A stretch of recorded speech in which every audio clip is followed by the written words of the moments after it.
Assalamualaikum warahmatullahi wabarakatuh. Tio Ardianto, mantan BEM UGM, bisa bikin gerah jubir presiden, para menteri, mantan jaksa, bahkan seorang waketum parpol. Idrus Marham, ya, wakil ketua umum Golkar, mantan ex napi koruptor, bicara tentang moral, nilai, budaya bangsa, bahkan soal sopan santun dan ketidakpatutan kepemimpinan, seolah-olah dia seorang negarawan. Padahal dia koruptor. Saya perbaiki, dia mantan koruptor. Beliau ini yakin bicara tentang moral atau sekedar menjilat? Kita dengarkan kata-katanya. Ini Tio, mantan ketua BEM UGM, memang bicaranya memang keras. Tapi karena kerasnya itu kemudian terdengar. Jangan-jangan kalau bicaranya pelan, penuh sopan santun, ya nggak didengar. Kan kemungkinannya begitu. Tapi kita dengar dulu ini seorang Idrus Marham. Ada ideologi, ada nilai yang mengikat kita. Ada etika-etika kebangsaan yang kita. Karena itu misalkan menggunakan kata-kata yang tidak sopan, yang saya kira semua yang masih rasionalitas, yang memiliki rasionalitas dan yang memiliki suatu pemahaman tentang budaya bangsa kita, saling menghormati, saling menghargai. Saya kira bahasa-bahasa yang digunakan, Ya, saling menghormati, saling menghargai, tepok seliro, itu nilai-nilai budaya kita dari leluhur-leluhur kita. Tapi ketika itu masuk dalam konteks politik, masuk dalam konteks kritik, maka biasanya yang penuh kesopan santunan, ya dia ditelan oleh riuhnya media sosial. Nggak ada yang dengar. Tapi Tio, ya ini memang beda ini. Ini bicaranya to the point, straight to the point, ya. Dan menggunakan kata-kata yang cukup keras, bahkan kasar, ya. Tapi dengan itulah kemudian didengar. Kita lanjutkan dulu. kan seperti siapa itu yang mantan dari UGM itu adalah sangat tidak pantas diucapkan dan itu tidak menjadi contoh. Bayangkan saja kalau orang-orang seperti itu nanti muncul sebagai pemimpin, mau jadi apa negeri ini? Oke. Mungkin Idrus Marham pengennya ini di pemimpin kita ini ngomongnya penuh dengan sopan santun, apa yang kayak orang-orang yang suka ngaku wong deso itu mungkin ya, lemah lembut gitu ya. Ya Anda tahu, kau tanya saya, mungkin begitu maksudnya.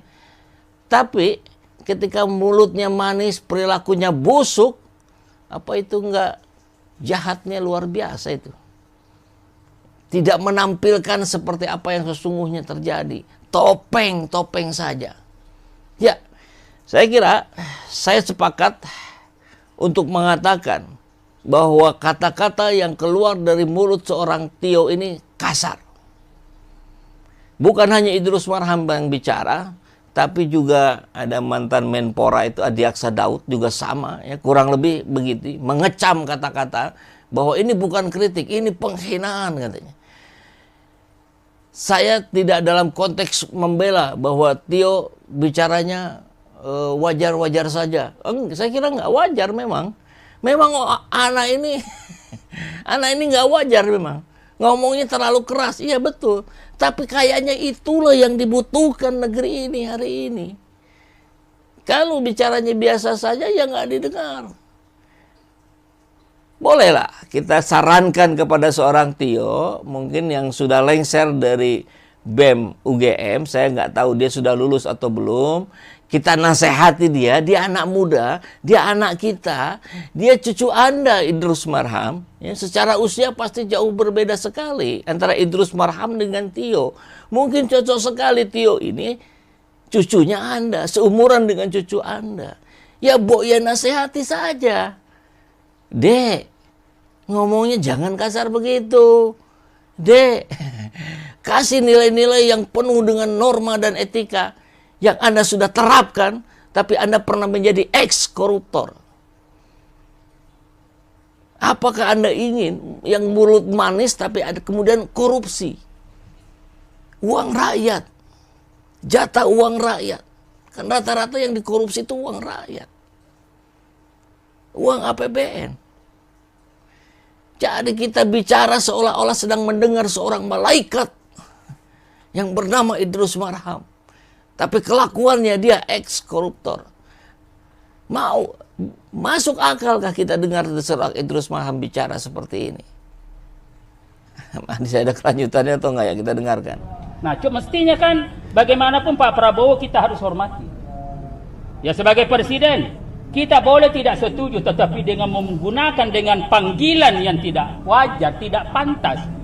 Tentu mestinya saya punya keyakinan bahwa sebagian besar bangsa Indonesia ini tidak respon terhadap apa yang dilakukan oleh saudara siapa namanya, saudara Tio itu, dan saya kira itu tidak bisa jadi contoh. Ya itu ya dari Sindo News ditayangkan. Gimana menurut Anda? Udah, coba kita dengar ya.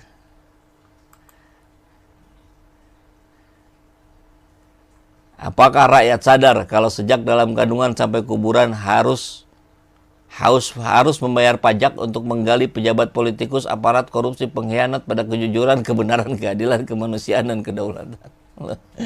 Ridwan Haji luar biasa. Bapak lupa presiden 2 periode sebelumnya pura-pura lugu untuk menyembunyikan siapa dia sebenarnya, bahwa dia seorang pembohong, penipu, dan masuk OCCRP sebagai koruptor paling korup. Itu pejabat TWI ora sopan kok, kon dihormati. Cobalah memimpin dengan hati nurani dan akal sehat, rakyat pasti mau menerima dengan baik.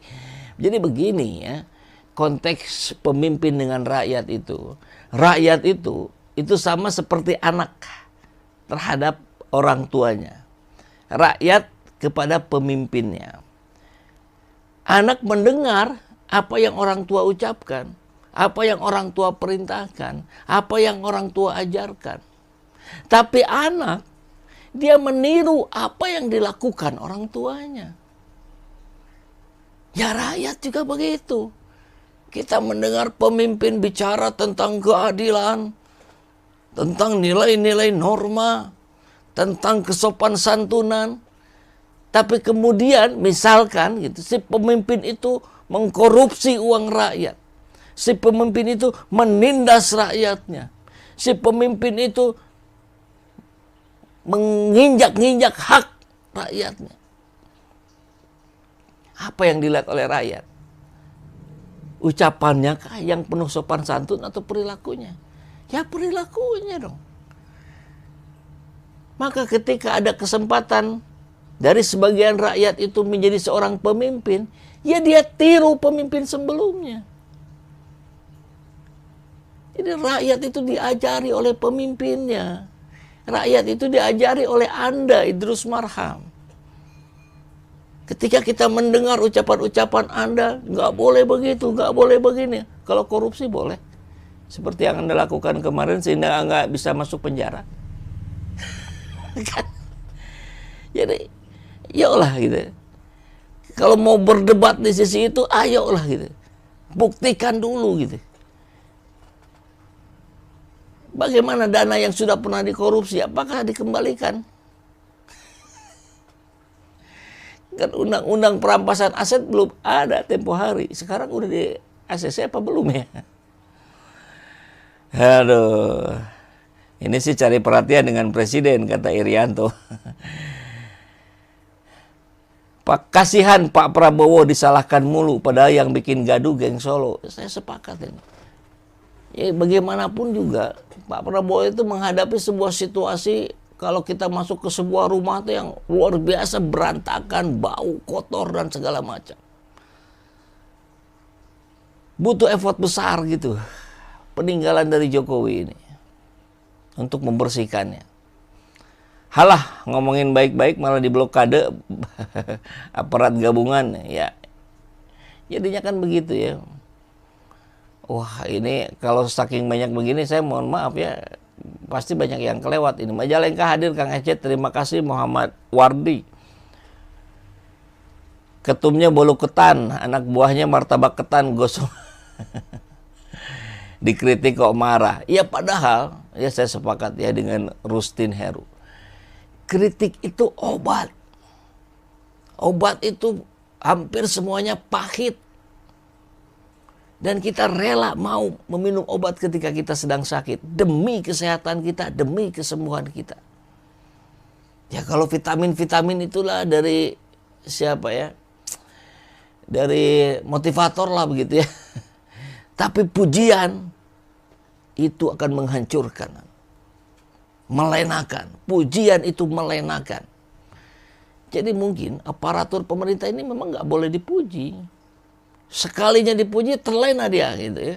Jadi kita awasi saja. Awasi kritik, awasi kritik. Jabar hadir, Wapres omon-omon, Mimi. Rustin Heru, oke.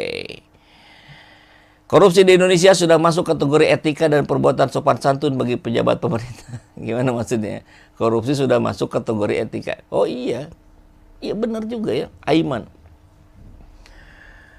Ketika Idrus Marham bilang penuh harus sopan santun, harus ini, Anda korupsi.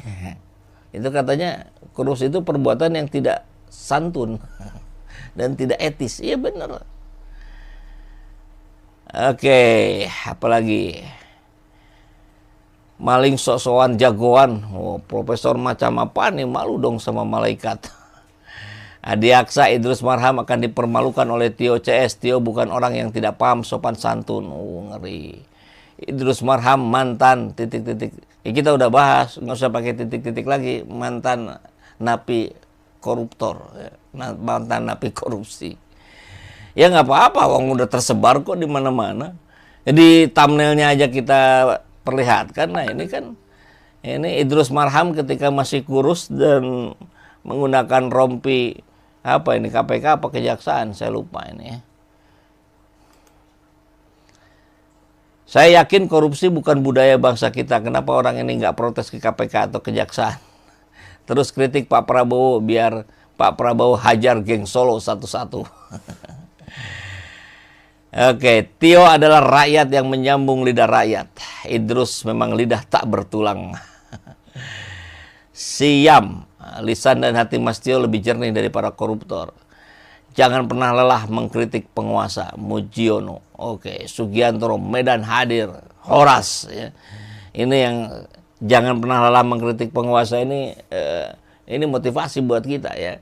Yaitu tadi yang pernah kita sampaikan berkali-kali juga. Kalau Anda ingin negara ini cepat hancur, pujilah seluruh kebijakan pemerintah. Ya, pakai kacamata kuda. Jangan lihat kiri kanan. Apapun puji. Kalau Anda ingin negara ini mati pelan-pelan, rusak pelan-pelan, diam. Jangan berespon apapun terhadap kejadian apapun. Tapi kalau Anda ingin pemerintahan ini semakin baik ke depannya, maka bersuaralah, kritiklah.